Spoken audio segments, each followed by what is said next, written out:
Πες 2 λόγια για την ασχήμια σου, πώς κατέληξες εδώ? Κοίτα. Κοίτα, η ασχήμια. Πες το περιστατικό με το σκυλί. Ποιο περιστατικό, ποιο σκυλί? Το περιστατικό με...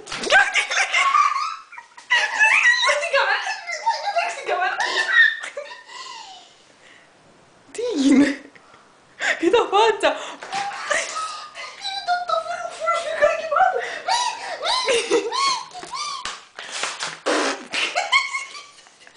Τι έχεις να πεις για το μπουγέλο? Έχω να πω της άσχημη, πολύ άσχημη. Ω, άσχημη. Φυσικά. Κοιτάξτε, κάτσα. Ποια φάτσα? Μην τα πάρω τώρα. Έλα. Εγώ άσχημη. Πες, είμαι εγώ άσχημη. Ασφαλώς. Είμαι εγώ άσχημη. Στο γυρίσω μετά. Είμαι εγώ άσχημη. Πες το περιστατικό με το σκυλί, είναι άδικο αυτό που κάνεις. Κάτω.